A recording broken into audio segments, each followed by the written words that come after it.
Merlin looked back at the bearded man, blinking rapidly. Are you?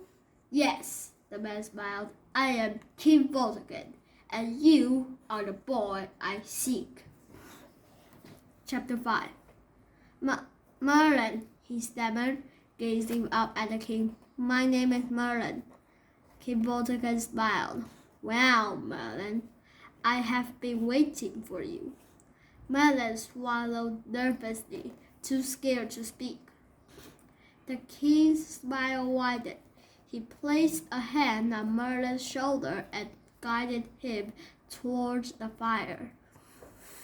You must be hungry. At these words, Merlin's stomach growled and Vortigern laughed loudly.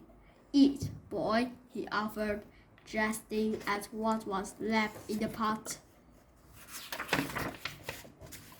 We're going to need your strength. Merlin was reminded of what the knight had said. Why? What am I going to do? The king looked at him, shadows dancing across his face. You mean Megan hasn't told you? He glanced at the hooded man. Merlin shook his head. Well, no matter. We will talk after you have eaten. For now, Megan and I must speak alone. He turned to the nearest knight. Bring him to me when he's done. Merlin watched Vortigern leave. The hooded man, or Megan, as he now knew his name he was called, followed behind.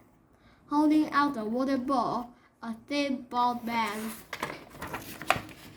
with dirty clothes hanging from his body said, You better eat that. Merlin took the bowl, grateful for its warmth. Spooning some of the broth into his mouth, he groaned happily. When he was finished, he smiled as the same man offered him another bowl. He went to take it, but the knight standing behind him clapped a hand on his shoulder. The king wants to see you. Merlin's heart sank in disappointment. Can the lad not have one more bowl of food before he goes? The man asked. Look at him.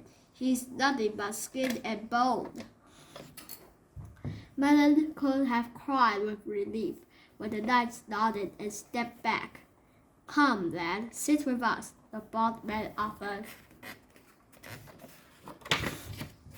Merlin did so, and his attention was soon caught up in the man's conversation.